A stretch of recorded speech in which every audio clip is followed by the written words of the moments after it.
queria ganhar um pouco de tempo nessa manhã. Algumas coisas que o Senhor colocou no meu coração para a gente estar compartilhando. Amém? E eu queria convidar você a abrir sua Bíblia lá no Evangelho de Mateus, capítulo 26. Enquanto você abre, gostaria de cumprimentar você que nos acompanha pela TV Rica. Quem não me conhece, meu nome é Tiago, eu sou um dos ministros aqui da casa. Amém? Mateus capítulo 26. Nós vamos ler a partir do versículo 36. Encontrou aí, amém? Mateus capítulo 26, versículo 36 diz assim: Então Jesus os levou a um lugar chamado Getsêmani e os mandou sentar e esperar enquanto ia adiante para orar. Levou com ele Pedro e os dois filhos de Zebedeu, Tiago e João, e começou a sentir angústia e tristeza. Então disse-lhes: Minha alma está cheia de tristeza, a ponto de morrer. Fiquem aqui e vigiem comigo.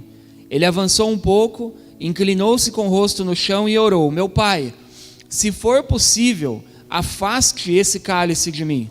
Contudo, eu quero que seja feita a sua vontade e não a minha. Depois voltou aos 3 discípulos e os encontrou dormindo. Pedro, perguntou ele: Vocês não puderam ficar acordados comigo nem mesmo 1 hora? Vigiem e orem. De outro modo, a tentação vencerá vocês, pois o espírito, na verdade, está disposto, mas o corpo é fraco. Amém? Senhor, eu quero te agradecer por essa manhã tão especial, esse tempo tão maravilhoso que o Senhor preparou para estarmos aqui juntos. Eu peço que o Senhor possa ministrar, Senhor, ao nosso espírito através dessa palavra. Senhor, que a palavra liberada, Senhor, ela não venha, Senhor, ser bloqueada nos nossos ouvidos naturais, mas que nós possamos ouvir, Senhor, com o entendimento de que o Senhor está querendo, está desejando nessa manhã transformar vidas nesse lugar.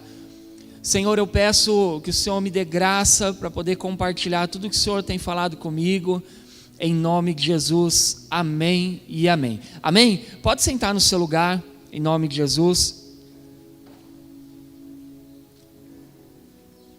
Queridos, essa palavra já está há alguns dias falando forte ao meu coração, e eu queria compartilhar um pouquinho a respeito desse tema hoje com vocês, e a gente conseguir entender um pouco duas realidades diferentes que todos nós passamos.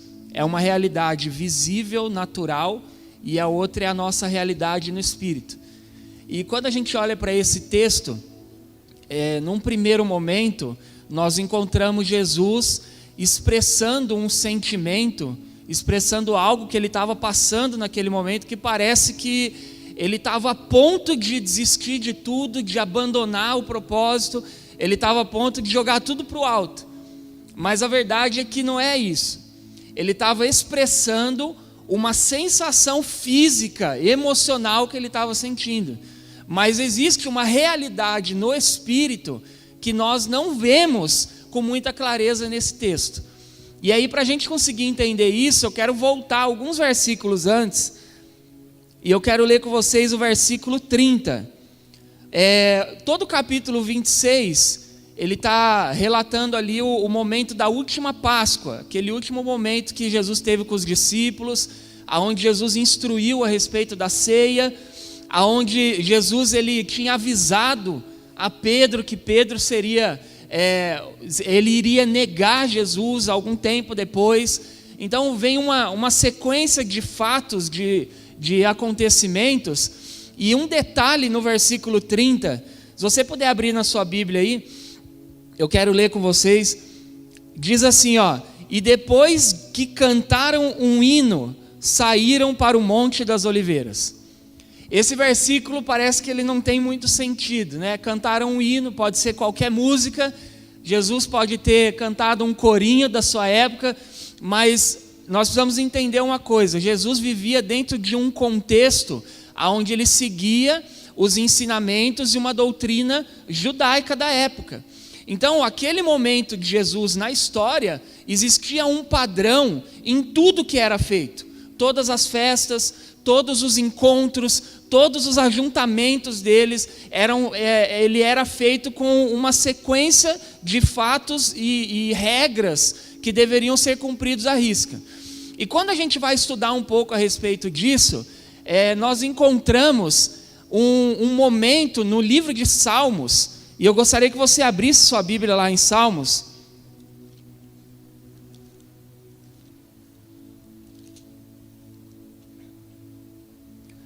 A partir do capítulo 113, do Salmos número 113 até o Salmo 118, eles eram os salmos que eram os hinos cantados no período da Páscoa. O Salmo 113 e o Salmo 114, eles cantavam antes de comerem a refeição da Páscoa. Os 115, 116, 117, 118, eles cantavam após comer a refeição.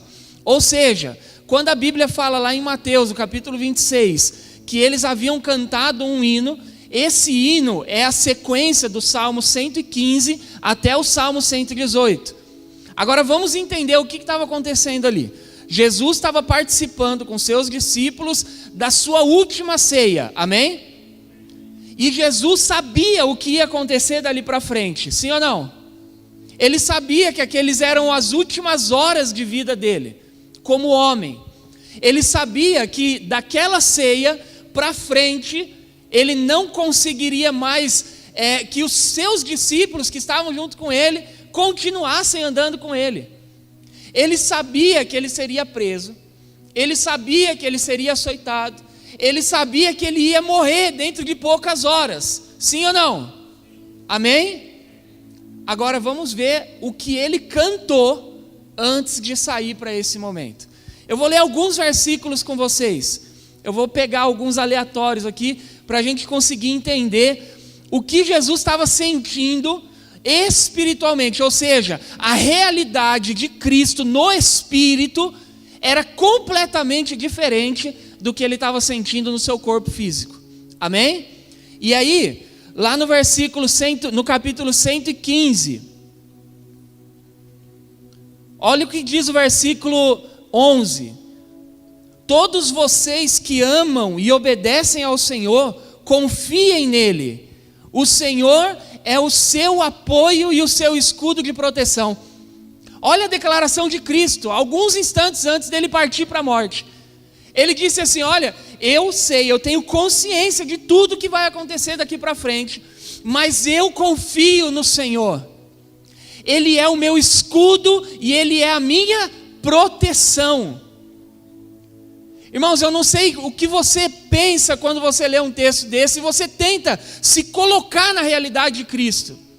Mas só um homem com muita convicção no Espírito é capaz de fazer uma declaração como essa, sabendo que ele está indo para a morte. Você quer ver o que mais? Capítulo 116. Eu amo o Senhor porque Ele sempre me ouve e atende às minhas orações. E continua dizendo assim: Ele me escuta com toda atenção, por isso sempre pedirei a sua ajuda para a minha vida. Olha no capítulo 118.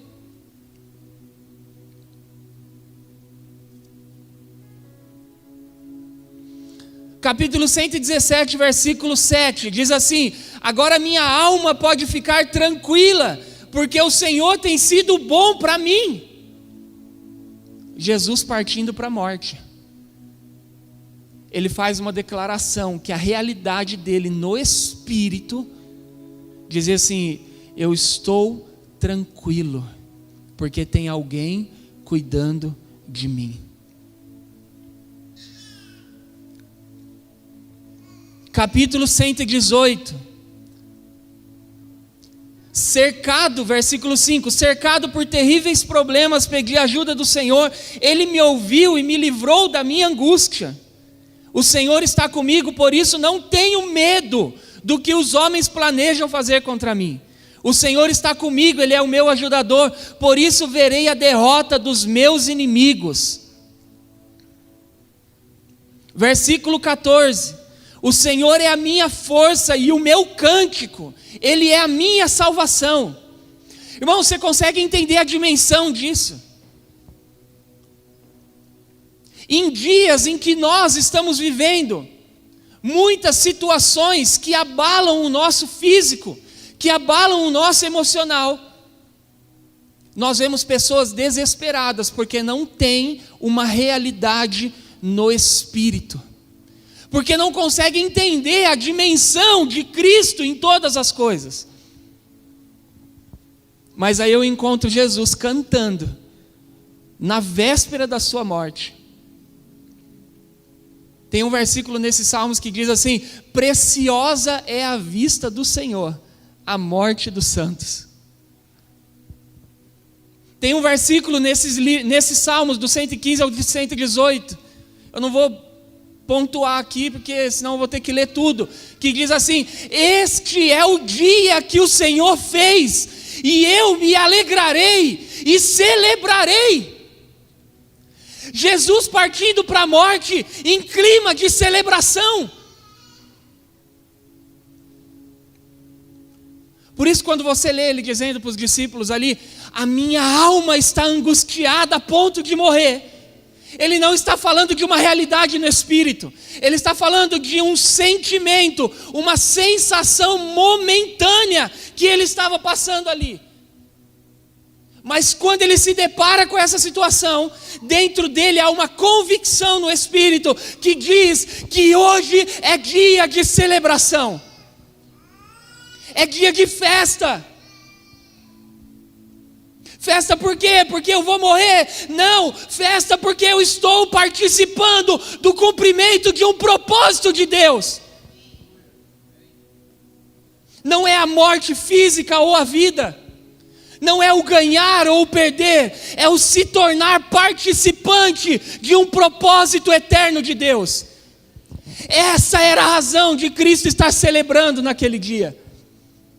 Ele não estava feliz porque ele estava indo para a cruz, no sentido das dores que ele ia sentir, das ofensas que ele ia sofrer. Não era disso. Não se tratava do que ele sentiria fisicamente. Se tratava de um propósito que já estava estabelecido, e ele estava feliz porque ele podia fazer parte daquilo. Querido, eu não sei se você tem celebrado e se sentido feliz por poder fazer parte de um propósito que o Senhor estabeleceu na terra. Nós somos a igreja de Cristo e fazemos parte de um propósito estabelecido pelo Senhor, ainda que nos nossos olhos tenham lágrimas, ainda que muitas vezes as nossas forças se acabem, a nossa realidade no espírito não pode ser abalada. Nós não podemos nos mover pelas coisas que estão acontecendo ao nosso redor. Jesus sai daquele momento. E tem um detalhe. A gente olha e fala: então tá fácil. No finalzinho do vídeo que nós passamos aqui todo domingo, a respeito da palavra que o Senhor tem dado para nós como década de governo, o ano da reconciliação e relacionamento, o finalzinho do vídeo diz assim: governar é uma questão de tempo para aqueles que escolheram viver aliançados. Agora vamos entender uma outra coisa. Por que Jesus, no espírito, ele carregava uma convicção? Porque ele havia acabado de sair de um momento onde ele estava ensinando a aliança. Quando ele disse aos seus discípulos: vou ensinar uma coisa para vocês. Vamos partir o pão e vamos dar graça. Dar graça ao partir do pão. Legal, vamos agradecer pela refeição? Não, vamos agradecer pelo corpo que vai ser partido. Vamos tomar do cálice, do suco da uva e vamos dar graça. Vamos ser gratos porque nós vamos tomar um suco gostoso? Não. Vamos ser gratos pelo sangue que é derramado. Jesus está falando de celebração.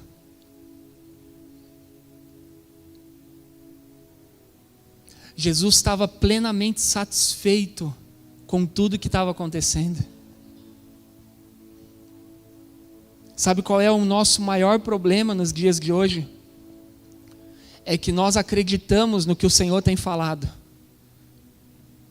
Mas quando alguma coisa sai do nosso controle, quando alguma coisa acontece de uma forma, de um modo diferente daquilo que nós estávamos planejando, muitos de nós têm colocado em risco, colocado à prova o cumprimento de um propósito.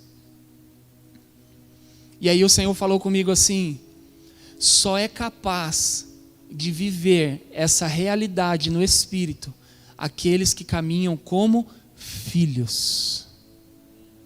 Por quê?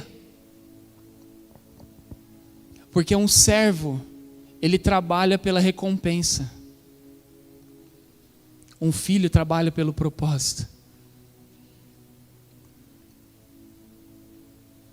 O pastor Hugo ministrou aqui na quinta-feira e ele disse assim: muitos de nós temos caminhado como servos numa posição que é de filhos. O que significa isso? Atitudes erradas, um comportamento equivocado,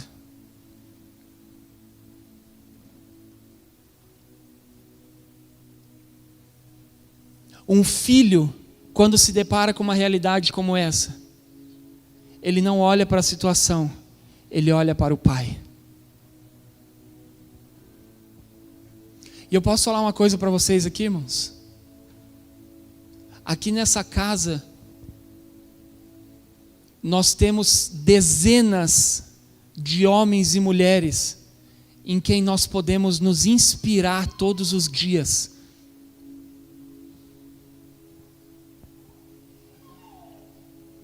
Que não olham para as circunstâncias, que não olham para o momento, que não olham para a condição atual, mas permanecem olhando para o Pai.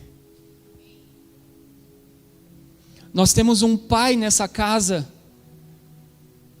em quem nós podemos nos inspirar, porque Ele não olha para as coisas que estão acontecendo no momento, Ele continua olhando para o Pai.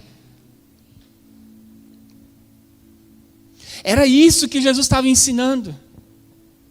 Era disso que Jesus estava falando, e por isso Ele levou 3 discípulos junto com Ele.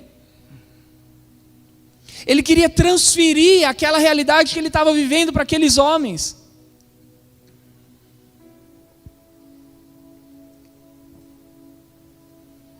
Salmo 118, 12 diz assim: os meus inimigos me cercaram como um enxame de abelhas, mas logo foram queimados como ramos secos numa fogueira.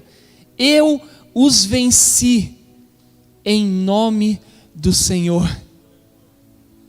Jesus indo para a cruz, para a morte. E Ele diz assim: eu estou cercado pelos meus inimigos e eu os venci. Não vou vencer. Antes de sair para ir para a cruz, Jesus já havia declarado que estava consumada todas as coisas. Querido, quando você acorda de manhã, não importa qual é o seu problema, não importa qual é o seu dilema, não importa qual é o gigante que você precisa derrubar naquele dia, você precisa carregar uma convicção: eu venci os meus inimigos em nome do Senhor. Eu já os venci. Quando você vai para uma batalha, onde você já sabe o final dela, você se comporta de forma diferente. Porque a sua luta não é por sobrevivência. Quando você não sabe qual é o final, você luta para sobreviver. Mas quando você já sabe o final, você já entra como um homem morto. Você já entra como alguém que está rendido àquele propósito. A minha alma está angustiada, a ponto de morrer. Jesus estava sentindo aquilo. Mas a Bíblia fala que ele chamou 3 dos seus discípulos, vem aqui. Ele saiu com os 12, com 11 na verdade, Judas já tinha partido. Jesus e mais 11. No meio do caminho ele deixou 8. E ele disse para eles assim, olha, fiquem aqui e esperem. Chamou 3, Pedro, Tiago e João. Aí vem Pedro, Tiago e João, até uma certa distância de onde os outros 8 ficaram. E ele diz assim, vocês vigiem aqui comigo. E eu vou um pouco mais adiante. Em Lucas 22, a Bíblia fala que ele andou um caminho de um tiro de pedra, mais ou menos 50, 60 metros talvez. Se afastou dos 3 discípulos e ele não olhou para trás. Preste atenção. Ele estava ensinando algo para aqueles 3 homens, mas ele não olhou para trás. A Bíblia fala que ele jogou o rosto no chão e ele orou e disse, Pai, se for possível, passa de mim esse cálice, mas que não seja feito como eu quero. Tem um versículo na Bíblia que diz que nós devemos apresentar ao Senhor todas as nossas necessidades. Sabe o que significa isso? Não tem problema você orar e falar, Senhor, se possível for, passa de mim esse cálice. O problema é você jogar o cálice na mão de alguém. Não tem problema você orar e falar assim, Senhor, eu estou me sentindo cansado, eu estou me sentindo fraco. O problema é você abandonar. O problema é você tornar aquilo a sua realidade. E você quer ver uma coisa? O sentimento de Jesus não movia as suas ações. Amém? Por quê? Lá em Gênesis, no Éden, a Bíblia fala de 2 árvores, a árvore do conhecimento do bem e do mal, a árvore da vida. Deus diz para o homem, você pode se alimentar da árvore da vida, mas da árvore do conhecimento do bem e do mal, você não vai comer, você não se alimenta disso. E nós entendemos que o fruto da árvore do conhecimento do bem e do mal está diretamente relacionado a emoções, sentimentos, sensações. Amém? O que Deus estava ensinando? Eu te faço uma pergunta, a árvore do conhecimento do bem e do mal, ela frutificava, sim ou não? Ela dava fruto, não dava? Mas o fruto era para comer? Não. Por quê? Porque você se torna aquilo do que você se alimenta. Então, se eu entendo que a árvore do conhecimento do bem e do mal, ela está relacionada a emoções, sentimentos, a alma, e eu vejo Jesus dizendo assim, a minha alma está angustiada até a morte, é um fruto daquela árvore, sim ou não? Mas ele não comeu. Porque se você come do fruto, você se torna aquilo. Então não tem problema você se sentir cansado. Não tem problema você ter fraqueza. O problema é você se alimentar disso. E fazer com que isso venha nutrir a sua vida. Quando você se nutre dos frutos da alma, automaticamente você está se transformando em uma pessoa governada por esses frutos. E esse texto está falando de governo. Jesus disse para os 3, Pedro, Tiago e João, disse assim, fiquem aqui e vigiem comigo. Amém? O que é essa palavra vigiem? Jesus pediu para eles ficarem de olho no que ele ia fazer? Não. Jesus pediu para eles fazerem a segurança dele? Não. Essa palavra vigiem no original, ela tem um contexto mais ou menos assim. Eu vou tentar contar uma história para você entender. A pastora Adriana falou a respeito do FAP aqui agora há pouco. Amém? Então vamos imaginar que todos nós estamos aqui hoje e nós nos reunimos aqui nesse lugar para contribuir com o FAP. Amém? Nós viemos aqui hoje para contribuir com o FAP. E aí nós temos um grupo de pessoas onde todos estão engajados nesse propósito. Nós vamos contribuir com o FAP. E aí tem alguém no meio que se levanta e fala assim: eu gostaria de contribuir com outro projeto. Não, hoje não é dia de contribuir com outro projeto. Hoje é dia de contribuir com o FAP. Então essa pessoa que se dispôs a contribuir com outro projeto, ela está fazendo uma boa coisa, sim ou não? Mas fora de um propósito que foi estabelecido. Então essa palavra vigiem no original, ela tem esse sentido.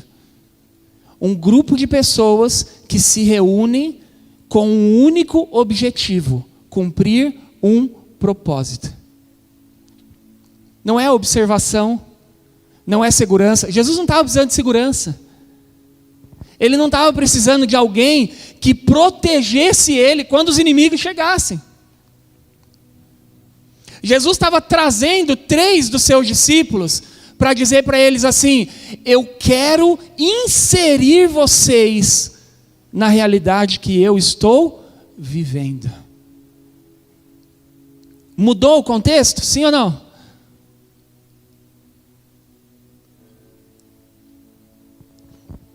Pedro, Tiago, João, vem aqui. A minha alma está angustiada a ponto de morrer. Mas eu estou feliz, porque hoje é dia de cumprimento de propósito. E eu quero que vocês venham fazer parte comigo desse propósito. Fiquem aqui, vigiem comigo. Jesus não pediu para eles orarem. Depois você lê na Bíblia. A oração, quando Jesus diz, 2 versículos para frente, vigiem e orem, não era por causa do propósito, era por causa deles. Jesus não estava pedindo para ninguém orar, para que ninguém orasse, para dar força para ele cumprir o propósito. Jesus só pediu para vigiar com ele. Ou seja, vem aqui, faz parte comigo. Sabe o que é isso, querido? O corpo nos sustenta. Em corpo nós somos capazes de vencer qualquer desafio que a vida nos ofereça.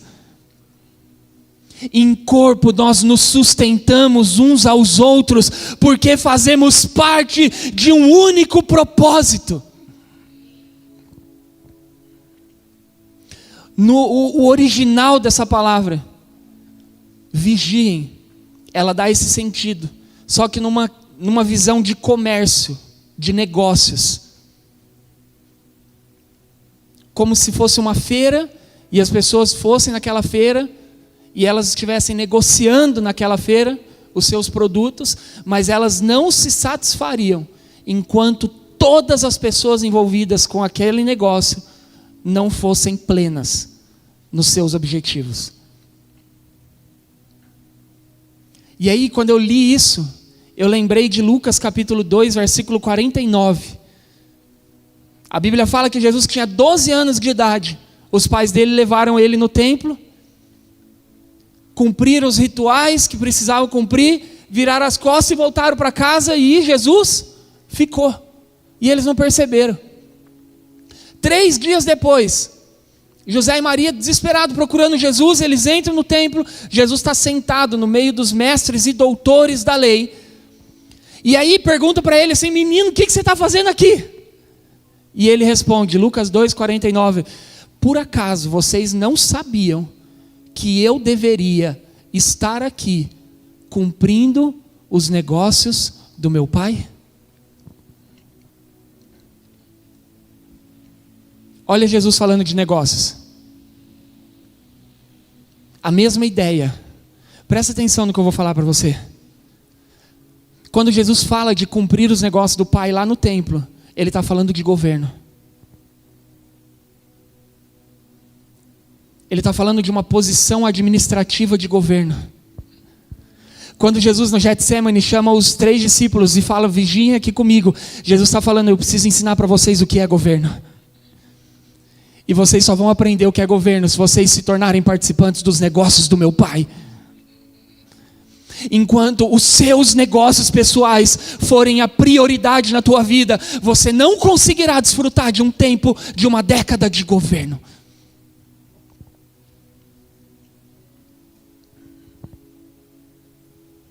O Senhor falou comigo assim, decidir, governar é uma questão de tempo, sim ou não? Mas decidir é para hoje. Sabe por quê? Porque você nunca governa no dia que você decide. Mas no dia em que a vida te apresentar uma posição de governo, você tem que estar decidido.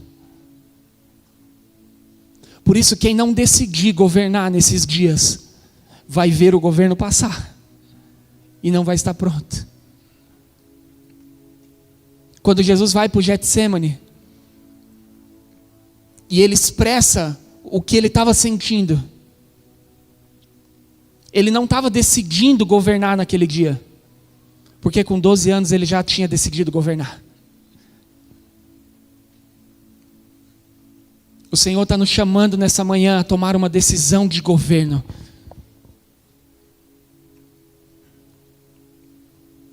Porque governar não tem a ver com a nossa capacitação pessoal, mas com uma decisão.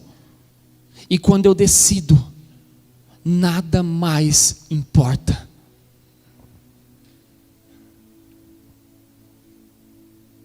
Quando eu tomo a decisão, não importa as circunstâncias, não importa o que vai acontecer. Tiago, mas quais são os negócios do Pai? Os negócios do Pai nos dias de hoje estão diretamente ligados à manifestação do Filho na terra. O que significa isso? Nossa vida precisa estar diretamente conectada ao propósito de manifestar a Cristo na face da terra. Não importa se for nos negócios, não importa se for dentro de uma igreja, não importa se é dentro de casa, não importa se é no lugar onde nós trabalhamos, não é o lugar físico que determina, mas é a decisão de governar com Cristo.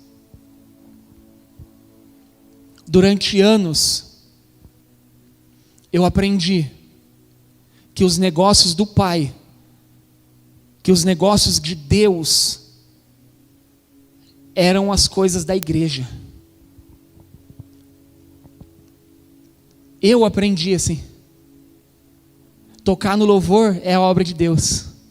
Pregar é a obra de Deus. Sair para fazer evangelismo é obra de Deus. Então tudo se resumia a atividades da igreja. Está entendendo? Eu aprendi assim. E aí quando nós aprendemos isso, o que nós fazemos?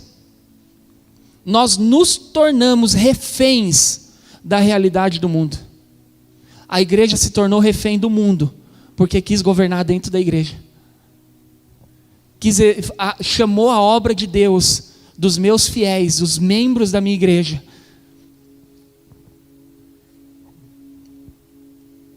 Então quando uma pessoa saía do mundão, e ela entrava dentro de uma igreja, levantava a mão e dizia, eu quero aceitar Jesus, ela começava uma escalada de objetivos pessoais que tinham a ver com as atividades da igreja.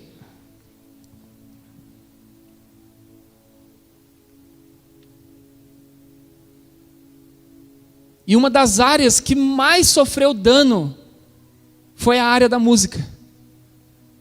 Porque se tornou um hábito das lideranças religiosas, quando a pessoa aceitava Jesus, vamos pôr no louvor, vamos pôr na música. E um dia eu encontrei um rapaz, num lugar que eu estava ministrando, e depois que nós terminamos de ministrar, ele me chamou e falou assim, Tiago, eu preciso conversar com você. Eu falei, o que está acontecendo? Deus falou comigo que é para mim voltar a estudar. Mas eu não consigo voltar a estudar. Falei, por quê?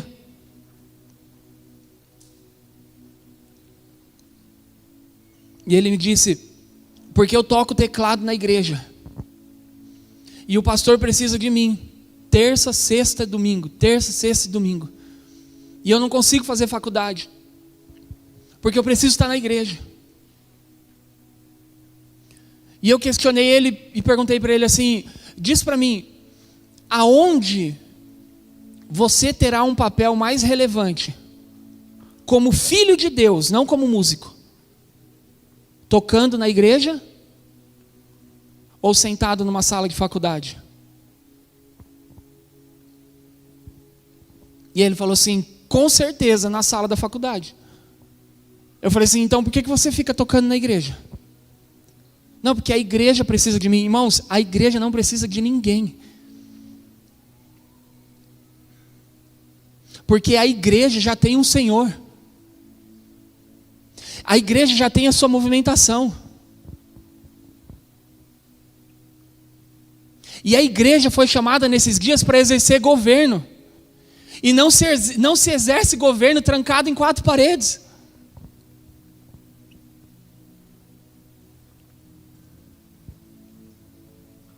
E ele falou assim, mas como que eu faço? O pastor não quer me liberar. Eu estou contando essa história para você, você pode falar assim, nossa, mas que pastor ruim. Eu já fiz isso com pessoas na igreja. Porque eu acreditava que a igreja era o lugar que as pessoas deveriam estar para elas não sofrerem com as coisas do mundo. Então vamos trazer todo mundo para dentro da igreja.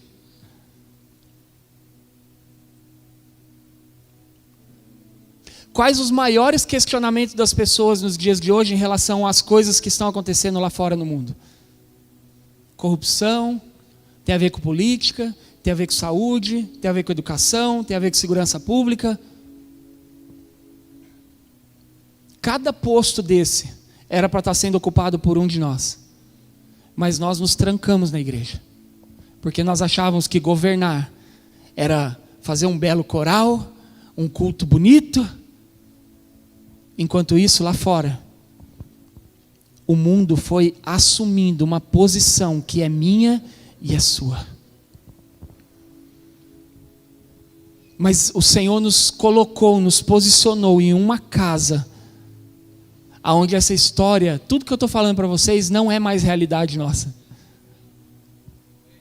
É algo que nós vivemos lá atrás, mas não faz parte dessa casa. Pelo contrário, todos os dias nós temos notícia de pessoas que o Senhor tem levantado para governar, aonde o ímpio governava. E se você ainda não está nessa posição, você faz parte disso. Você foi chamado para isso.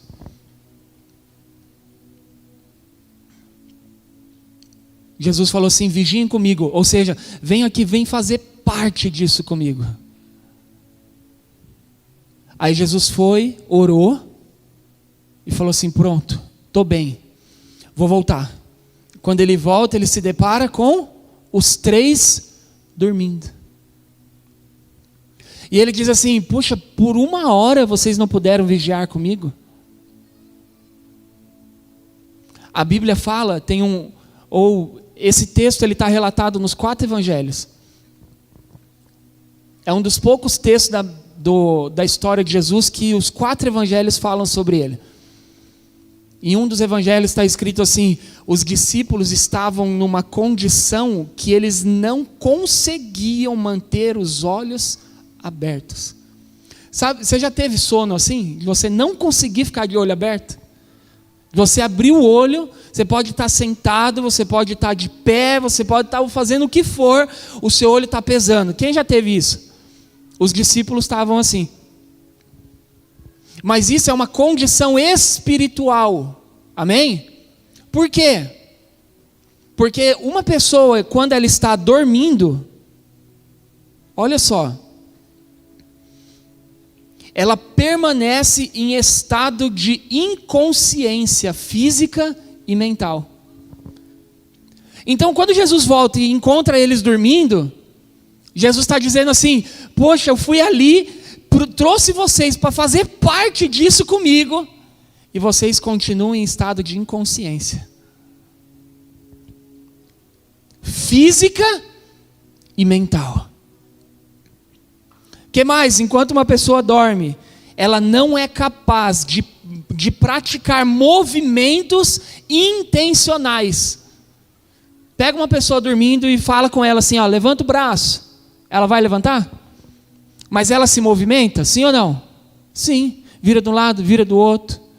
E bate a perna, e joga para cá, joga para lá. Mas ela está sendo intencional nos seus movimentos? Sim ou não? Não. Mas no reino, todos os nossos movimentos têm que ser friamente calculados. Intencionais. Não é deixa a vida me levar. Quem se move através do deixa a vida me levar é porque está dormindo. Não tem capacidade de ser intencional na sua movimentação. Há uma direção de Deus, há uma direção da casa, há uma direção da paternidade para você ir por aqui. Mas você vai por aqui. Porque está dormindo.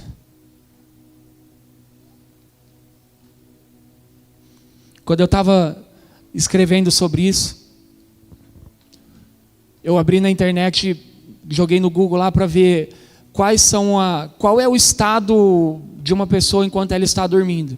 E uma das primeiras coisas que apareceu foi um caso de sonambulismo, aonde o cara levantou de madrugada, ele matou e esquartejou a mulher dele, dormindo. E foi comprovado, através de exames, que ele estava dormindo naquele momento.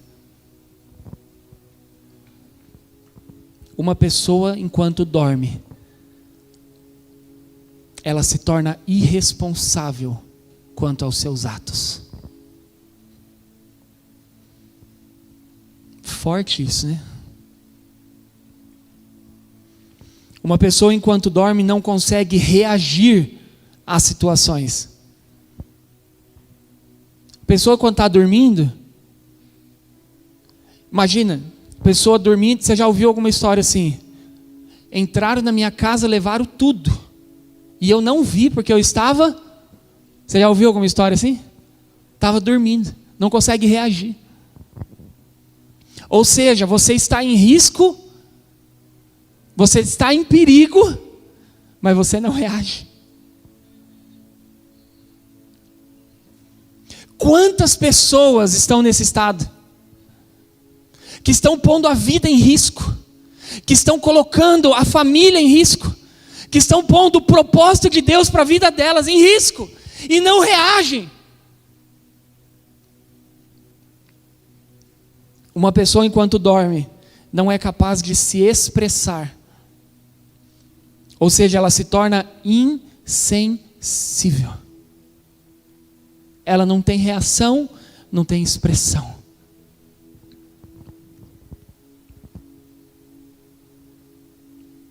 Cristo se manifesta através da expressão viva da igreja. Mas quando nós estamos dormindo, nós não nos expressamos.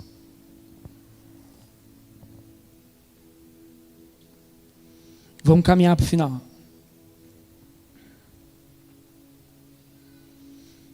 Sabe por que Pedro, Tiago e João estavam naquela condição? Porque quem estava passando por perrengue era Jesus. Aí, quando Jesus fala assim, vem aqui, eu quero que vocês façam parte comigo disso, eles não se acham parte. Um dos grandes perigos que nós estamos correndo nos dias de hoje é não fazermos parte do que o Senhor está fazendo. Quando nós não fazemos parte, intencionalmente ou sem intenção, quando nós nos isentamos das responsabilidades do reino, nós corremos o risco de fazer o que aqueles 3 homens fizeram. O Senhor falou comigo assim: enquanto nós não entendermos que os assuntos relacionados aos negócios do Pai são assuntos nossos, nós nunca vamos desfrutar da sua plenitude. Como que eu vou desfrutar de algo que eu não me sinto parte? Voltando ao que eu falei a respeito das atividades da igreja lá atrás. Pessoas entraram e saíram das igrejas ao longo dos últimos anos, aos seus milhares, porque foram banidas de atividades da igreja. Sim ou não?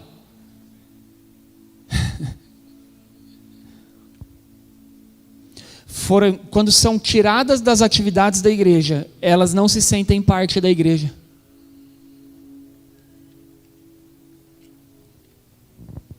E aí elas ficam aqui, ó. Não se relacionam, são irreconciliáveis, não se submetem, tudo em nome do que acreditam ser a obra de Deus, mas não estão fazendo parte, não estão envolvidas.